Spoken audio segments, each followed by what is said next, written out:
Are you tired of overly complicated cameras that are difficult to set up and use? Well, the folks at Wyze have heard your frustration and are going back to basics with their Wyze Cam OG and their Wyze Cam OG Telephoto. But don't let the word basic fool you.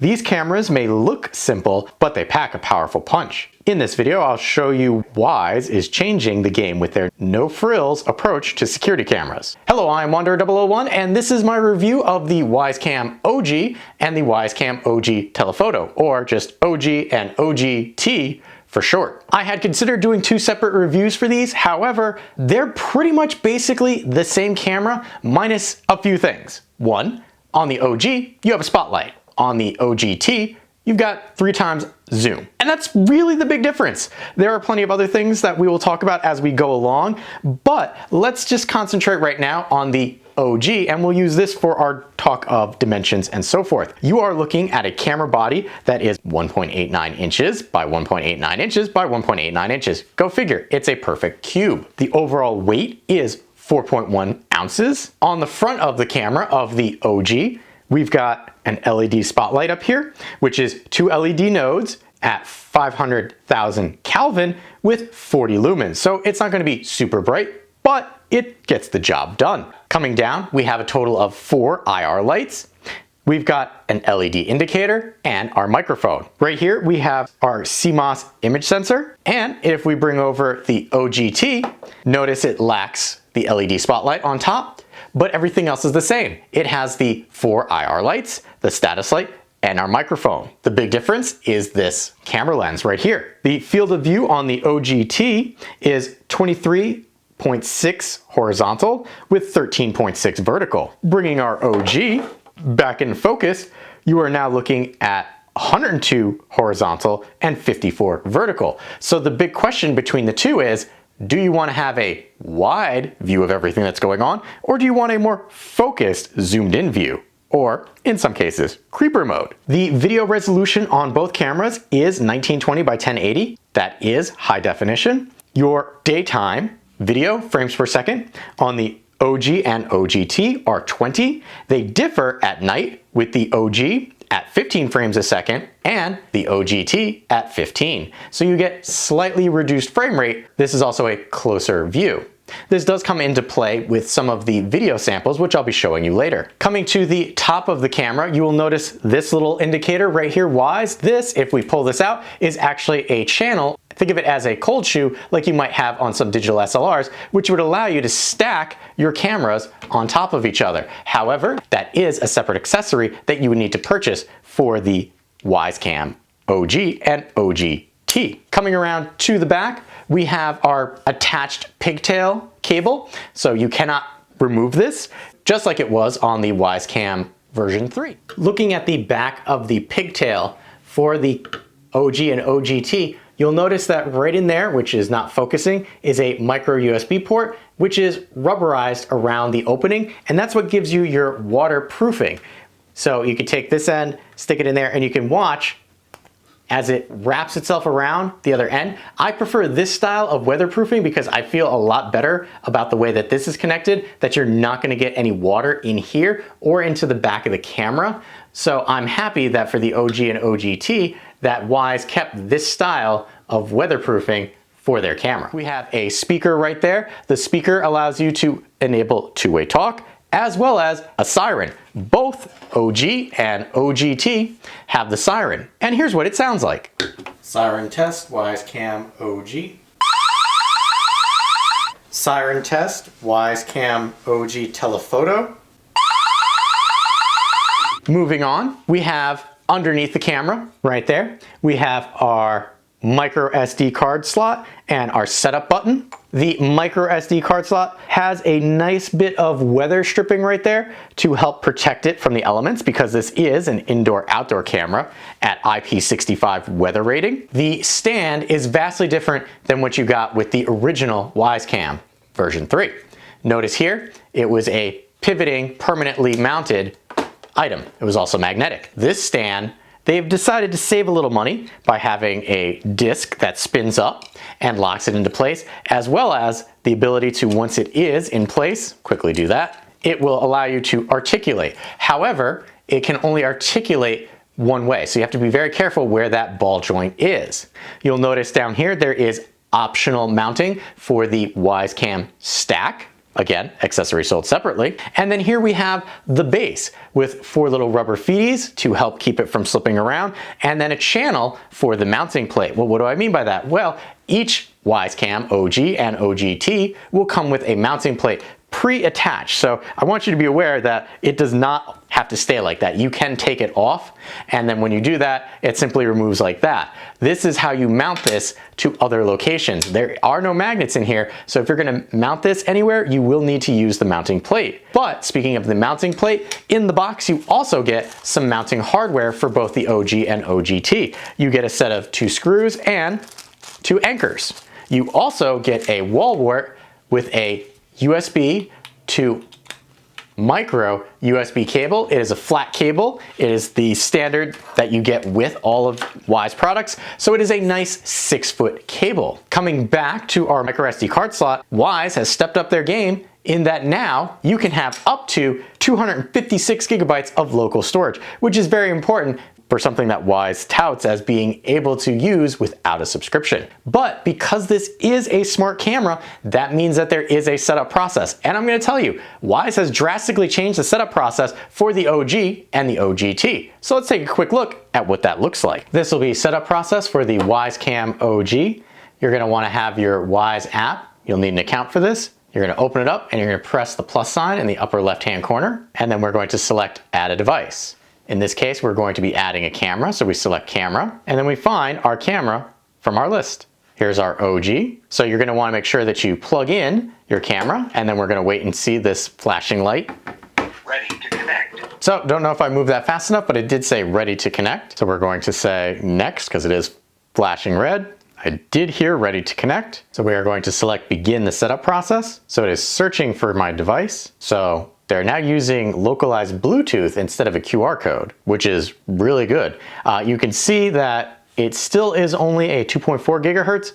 So we're just going to select my IoT network. Now this is odd because I do have my IoT network saved with Wyze already. So I'm not 100% sure why they're making me put it in again, but here we go, connect. Connecting to network. Blue light flashing red there. So Wi-Fi connected. Setup complete. That was pretty quick. Honestly, I think that's one of the fastest setup processes that I've had for Wyze in quite some time. And then here, in my case, I have an open license, but it would prompt you for a 14-day free trial if you didn't. So I'm going to apply my license. I have the option to share this device, but I'm going to say maybe later. And then I can add another OG cam, or I can say all Wyze OGs are set up. I can see what's new if I wanted to, and just kind of see through all of their stuff. I'm going to say done. We're going to select complete. As usual, there is a firmware update, which you will have to do, but it is kind of in the background walking you through some of the newer features of the OG product line. Firmware is being updated. And it even says firmware being updated. So that will complete the setup process for the Wyze Cam OG. As you saw, Wyze's radical shift in how you actually attach this to the application might change the way that people do this. Admittedly, when they first started using the QR code instead of having to manually put things in, I thought that was a game changer. But the problem is, if the QR code is difficult for the camera to read, whether it's lighting or there's a scratch on the screen, it becomes almost impossible to read.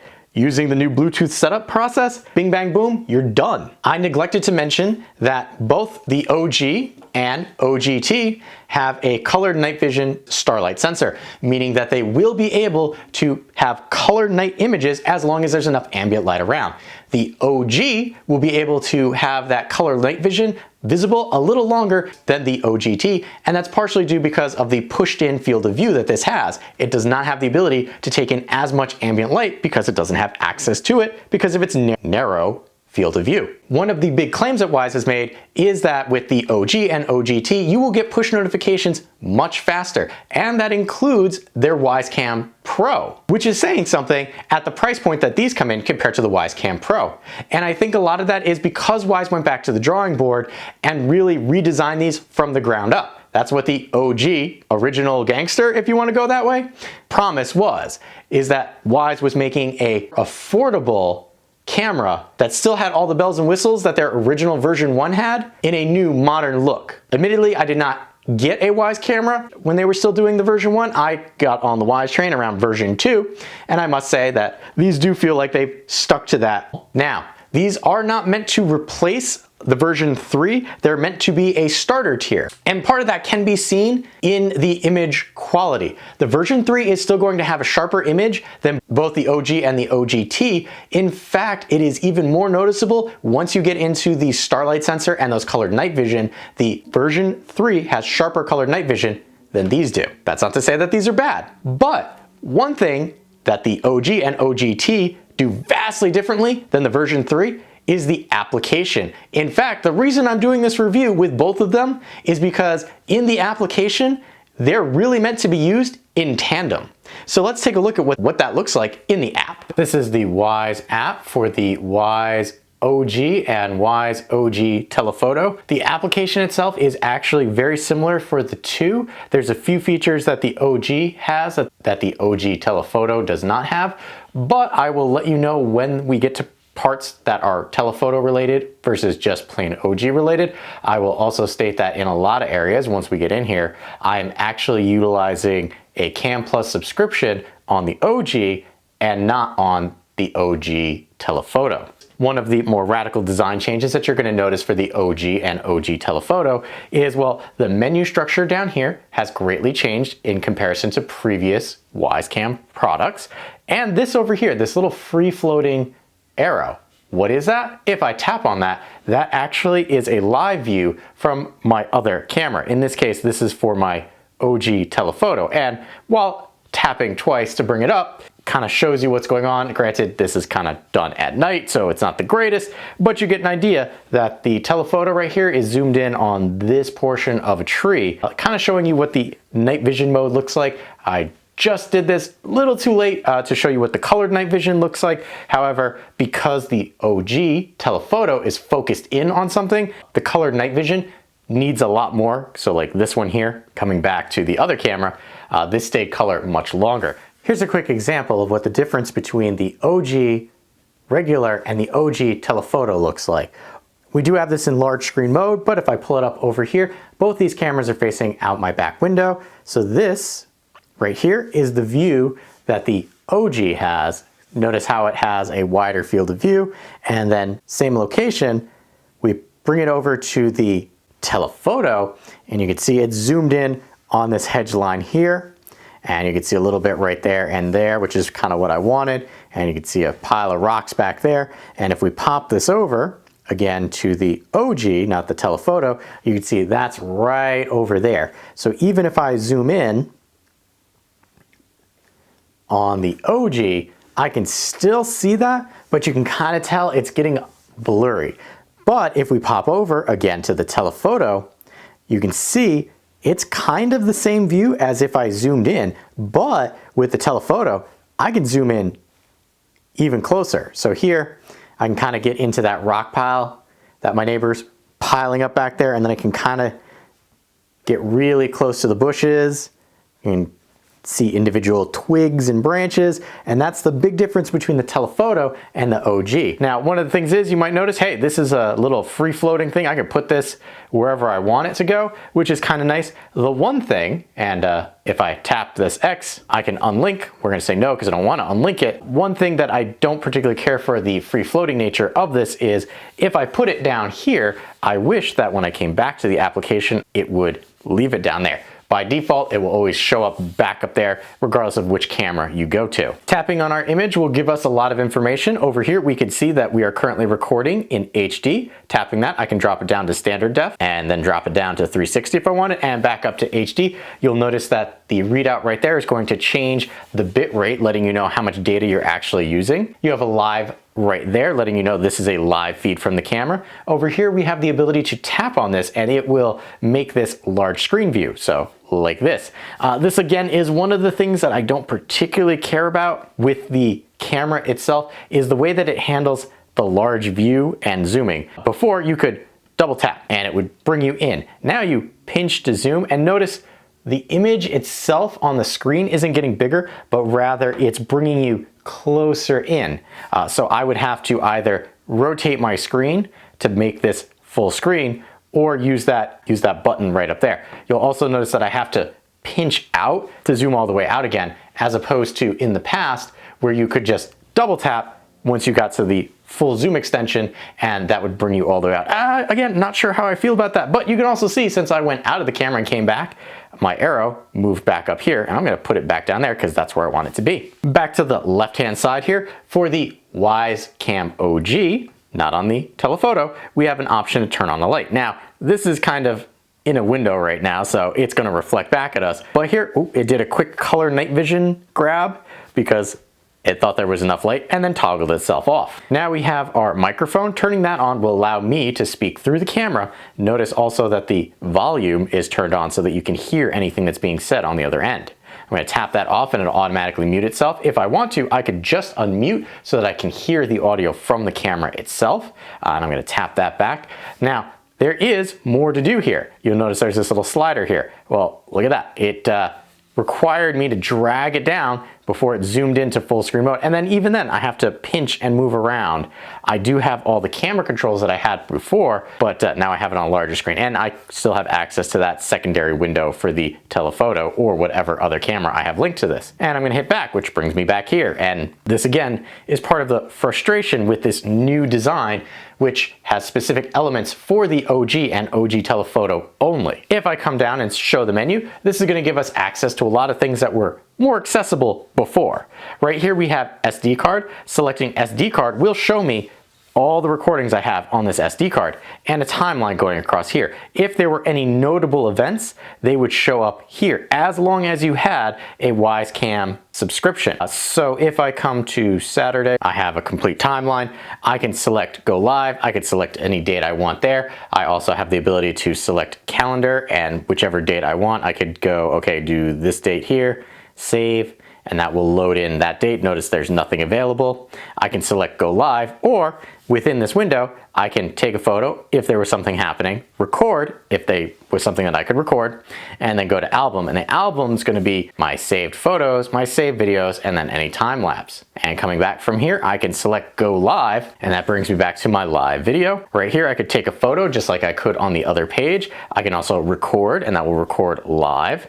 I have the ability to access the Siren. Selecting the Siren will give you a siren sound, letting people know maybe they shouldn't be here. Album, just like before, we could access our album where all those things are saved. And then we have time-lapse. Selecting time-lapse will allow you to create a time-lapse using this camera where it takes single images that it stitches together and makes it into a video that you can watch. And here it's even giving you an estimate of how long it'll be, 16 seconds, and it'll take 30 megabytes.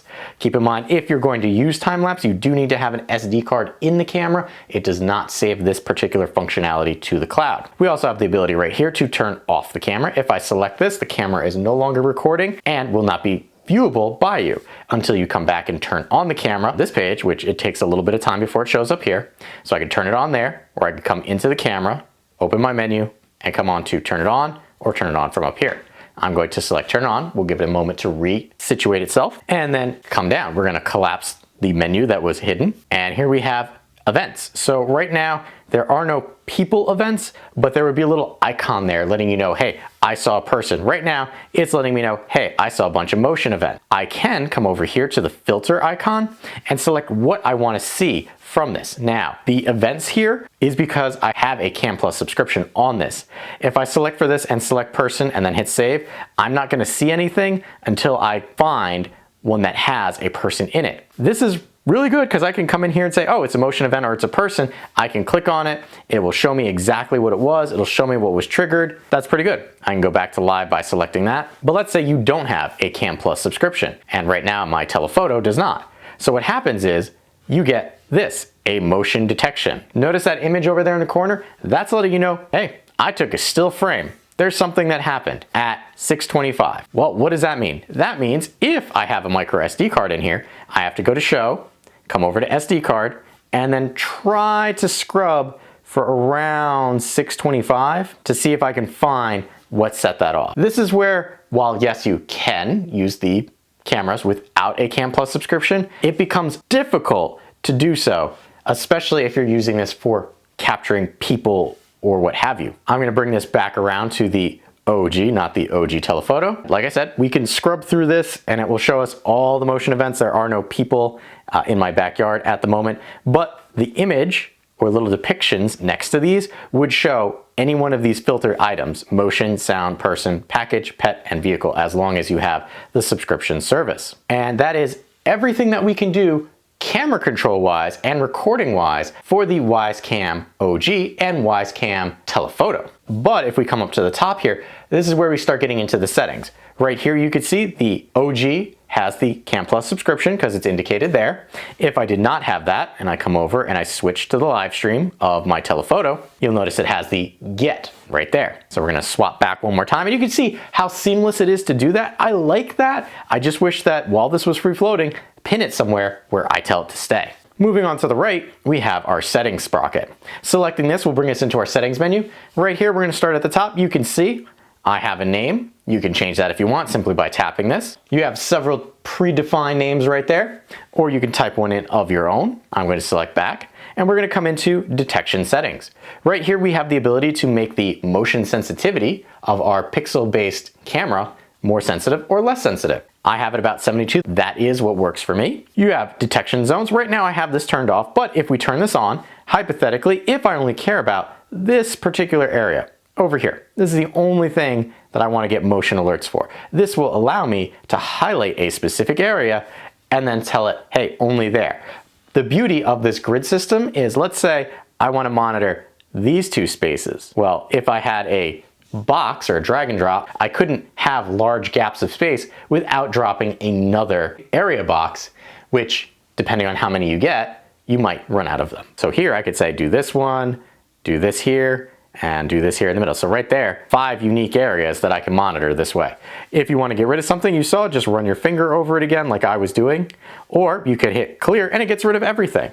Once you're done, you can either save if you've got a selection, or you can turn it off like I will be doing and going back. Motion tagging, those motion events that you saw with the green box around them, that is what motion tagging is. I like that feature. It lets me know, hey, pay attention to this area because something has happened and you probably should look at what's going on. Sound detection sensitivity, if you're using the camera to pick up audio cues and then alert you of those, this is how you slide for sensitivity. Coming back, we have event recordings. Notice both event recordings and notifications have the plus next to them. That means that there are some features in here, which I will point out, that are only accessible if you have a Cam Plus subscription. Selecting event recordings, we're gonna come into here. I have detects motion and detect sound. I have this detect sound turned off. Smart detections, this is what you need the subscription service for. Selecting this will allow you to say, hey, I want person, I want pet, I want vehicle, I want package. Friendly faces is a higher level of Cam Plus, but if you had it, you could have a smart AI only notify you when it doesn't detect somebody who's part of your family unit. I'm gonna select back and then come over to notifications. I have my notifications completely turned off, but if I turn this on, I can select motion events, and then based on having Cam Plus, I can say person, pet, vehicle, package, or all other motion. If I do all other motion, I would just get every little bit of movement. Now, with the OG cameras, you do not have access to the Cam Plus Lite subscription, which would let you do a pay your own price for person detection. You will, if you want to have person detection, need a Cam Plus subscription. Selecting back, we have our alarm settings. Smoke alarm turned on. I should also probably turn on carbon monoxide. What this will do is this will turn your camera into a pseudo smoke detector and carbon monoxide detector smart device. In the US, there is a specific T4 alarm sound that you have with both the CO and smoke alarms. And if your camera hears it, it will send you a notification saying, I hear a smoke detector going off. And then you can open up your camera and look and see what's going on and figure out how to address it. Coming back, we have our advanced settings. And right here, we have record to micro SD card. You need to have a micro SD card in there. You can toggle that on and off.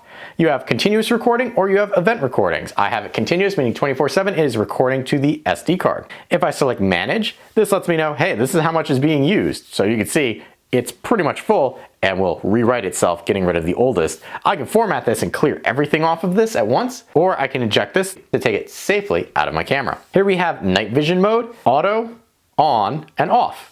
If I select off right now, That means it will take it out of night vision mode. So if I come back here, you'll kind of get an idea. There's the color night vision as it tries to see what's going on. I've got a couple lights turned on out there just so I could see and make sure it was working correctly for you. We're gonna come back up to settings, come to advanced, and then I'm gonna turn it back to auto.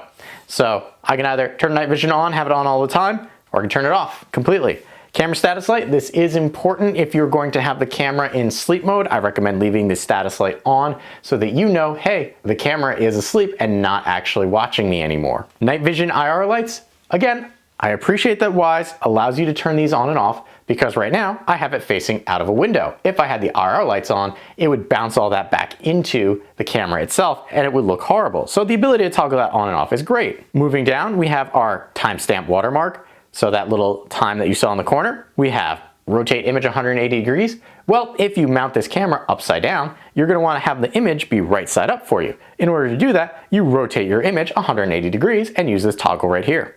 Show the Wyze logo if you wanted to. Having the Wyze logo show up in your little left-hand corner there lets you know where the image came from. In my case, since I have quite a few cameras, I like to leave that on so I know where something came from. And then record sound, toggle on and off. In some states in the US, it is illegal to capture video with audio, so you could turn that off if you wanted to right from here. And then you have your sync time. Selecting this will sync to your local time on your cell phone and push that to the camera. Spotlight settings, as you might imagine, is only for the OG camera, not the OG telephoto. Turning this on, I could say, hey, turn my spotlight on, and it will turn the spotlight on. So notice, enabling the setting will automatically turn on the spotlight when the camera detects motion. So if you don't want to have to manually trigger the spotlight to look at something, this is how you do that. And then if it gets a motion event, it will automatically turn the light on. Again, because I have the camera facing out of a window, I have that functionality turned off because it would just blind the camera. Coming down, we have rules, which will allow you to set up specific trigger times and things that you can do, such as only have the camera record between this time and this time, or if a person is detected, turn on my Wyze light bulb or turn off my Wyze smart plug. Sharing will allow you to share the device with another person. They will need their own Wyze account in order to be able to use this feature. You have device info, which will give you sensitive information about your device. You have Wyze support, which is built in right here, which is great. So if you have problems, you could select that and it'll tell you anything you need to know. Device info is also where you look and find firmware updates for the camera. You have a restart camera, which I just did by tapping that, which will restart the camera. And then you have delete this device. So if you wanted to remove it from your application, you could. I'm gonna select back and that's still rebooting. So we're gonna pop over to the telephoto really quick and come into the settings just so you can see that the only difference is the fact that it's missing that spotlight option. Everything else is exactly the same. Coming back to our main page here, I'm going to quickly discuss the bottom here of the Wyze app in case you've never seen the Wyze application before, because we covered all the settings already for both the cameras.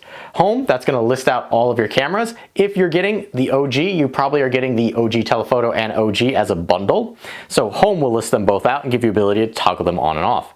Events, this is going to group all of your events in one location. So right here you can see there was a motion event.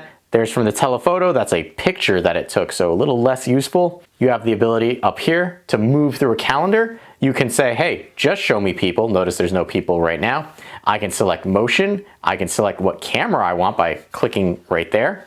We're gonna go back. We have monitoring. So if you have Wyze's monitoring service, this is where you can come to see all that information. If you don't have that service, it'll prompt you to purchase that service. Shopping tab at the bottom will always let you know, hey, these are the latest and greatest things that Wyze has coming out. Maybe you want to look through this and purchase something. Right here you can see they have the stack kit for the Wyze cameras. So right now I don't have the stack kit, but if I needed to, I can come into the shopping and select it right here. This is going to have all of your account information, so across all of your Wyze cameras. Here you could see it's saying, hey, Cam Plus, video length. It's letting you know, hey, it's a good thing that you're paying for Cam Plus. If you didn't have Cam Plus, it will show you up here. Here's the motion events that you've missed. Account, that's going to show personal information, but about your account.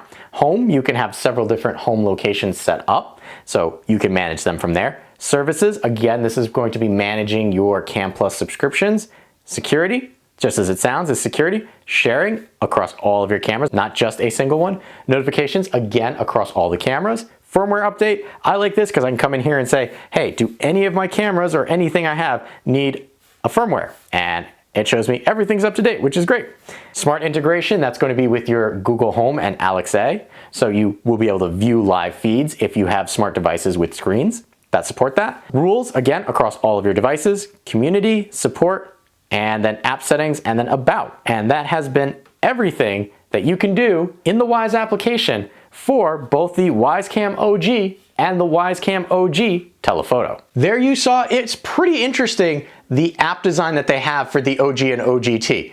Admittedly, they did take some design language from what they've upgraded for the Wyze Cam Pro and brought that to the OG and OGT. One of the biggest differences is that floating bit that you can swap between. Again, based on my criticisms, if they make those changes, I think that will be a solid addition to utilizing these cameras. Now, me personally, one of the things that I care about the most when I introduce a new smart product into my home is its power usage. And part of that is because, well, in my condo, everything ran on power. So I am very aware of power usages. Granted, you might have stated usages from a company, but as a user, I want to know actual usage data. So what we're looking at, idling for the OGT, you're using 1.4 watts. OG, you use 1.5. If the IR lights are on the OGT, you are using 2.2 watts. On the OG, you use 2.3. If you turn on the LEDs, you use up to 2.6. You cannot engage the IR lights and the LED lights at the same time, as you might imagine. Those power usages are not terrible at all, considering the performance that you get from these. But I know talking about specs and showing you the application and talking about ease of use of setup means nothing if the video from these don't look good at all. So let's take a moment to check out some video samples from the OG and OGT.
As you saw, pretty nice video for the size and price of these. Again, price is something you need to consider. But granted, if the video looks good, these are supposed to have two-way talk. How does the audio sound from the camera itself as well as through the application? Let's take a listen to that now for the OG and OGT. Audio test. Wyze Cam OG. Peter Piper picked a pack of pickled peppers. Sally sells seashells by the seashore. Test 1, test 2, test 3, and test. Wyze Cam OG and Wyze Cam OG Telephoto. Just going to talk normally and walk to about 30 feet because I know that these don't pick up very well once you get to about that point. So we're just going to keep talking and see how you hear me, if at all. And once I get to about this point, I will raise my voice. Audio test for Wyze Cam OG and Wyze Cam OG Telephoto. I'm just going to start walking away from the camera, speaking in my normal speaking voice, and see how well the audio is picked up by the cameras themselves and the front-facing microphones. Once I get to about the back wall there, I have a feeling that my audio will cut out completely, and the distance to these cameras tends not to be great. So this is the furthest that I can do. Again, normal speaking voice. Audio test. Wyze Cam OG Telephoto. Peter Piper picked a pack of pickled peppers. Sally sells seashells by the seashore. Test 1, test 2, test 3, and test. Wyze Cam OG and Wyze Cam OG Telephoto. Just going to talk normally and walk to about 30 feet because I know that these don't pick up very well once you get to about that point. So we're just keep talking and see how you hear me, if at all. And once I get to about this point, I will raise my voice so that the camera might be able to hear me roughly. And it's picked up by the cameras themselves and the front-facing microphones. Once I get to about the back wall there, I have a feeling that my audio will cut out completely. So, I have been talking about all the good qualities that the OG and OGT have. As you might expect, with everything, it is not sunshine and rainbows. There are some limiting factors of the OG and OGT. And really, the first being is the subscription. The OG and OGT cannot take advantage of Cam Plus Lite. If you were grandfathered into that, you will need a Cam Plus subscription in order to fully utilize these in any way, shape, or form for person, pet, vehicle, or package detection. I am not a fan of the way that Wyze has crippled the person detection and SD card to push you into getting their Cam Plus subscription. It really feels like you need that to take full advantage of their cameras now. One other factor, based on the way that their application works for both the OG and OGT, it really feels like they want you to get both of these and not this has a particular use case and this has a particular use case. They want you to get both of them to take advantage of that app redesign. And that's fine in some cases. That's why they sell you the stack. However, there are other cameras out there that have higher pixel rate and one camera, not two different cameras. We're going to talk about the mount. As I said before, the mount for the version 3 was very versatile. It was magnetic. The mount that they have on the OG and OGT kind of put it at a disadvantage. You can really only have movement one way. You're limited in how far back you can go because of that ball hinge. Bit here to screw it down comes loose quite often if you're trying to arrange this. The actual thread that goes into the camera now is a proprietary size. It's not a standard size like you can get for your cameras and tripod mounts. And because of the design of this, you cannot get this flush with a window anymore. If you're thinking about utilizing this to push it up against a window, granted, you could turn the IR lights off, but you're not going to get that seal that you had with the version 3 because of the way that this is designed. This also can make it top heavy if you're leaning it forward too much, depending on where you have it placed. There also currently is not a window mount option for the OGT and OG. You're going to get some glare in your video, and I don't know how I feel about that. Granted, you can take off the stand, but if you have a window like mine, you're not going to be able to just place the box on the windowsill and get the view that you want. The last part is, even though the cameras themselves have the lower price tag on them, to bring them back to what Wyze originally started with, lower price good hardware, the fact that you almost need the Cam Plus subscription to make these usable kind of bumps up that price tag. Yes, Cam Plus is one of the cheapest subscriptions that you can have for a camera, but if Wyze is going all the way back to their original cameras, person detection, cloud storage, and all of that were free. Don't get me wrong, I understand that as a company grows, they need to kind of pay for the back end. Servers aren't cheap, but when you start factoring that price into the OG and OGT, then they're a little more expensive. Don't get me wrong, if you're looking for a good starter camera for your home, the OG or OGT could be just what you're looking for, especially if you need something that works with Google Assistant and Alexa so that you can view the feeds from these on those type of devices. That's built in. Again, the hardware itself is solid, and there are some changes that needed to be made to bring down the price of these cameras. Realistically, these are now your starter cameras, and if you're looking for more feature-rich options, better video quality, then you start looking at the version 3 or the Cam Pro. But even with those caveats, I still think the OG and the OGT would make solid additions to anybody starting their smart home, especially if this is the first camera that you're looking at from Wyze. So don't let the negative aspects of these cameras put you off from checking out what could be a very solid starter to your smart home ecosystem. With that being said, I have been Wanderer001. If you have any questions or comments, please feel free to leave them in the area below. And as always, thanks for watching. If you found this video helpful, consider giving it a like, as that will help other people find the video as well. If you like what I'm doing here, you can always help fuel the next review by buying me a coffee, link in the description below. Last but not least, if you want to be notified when I upload a new video, you know what to do.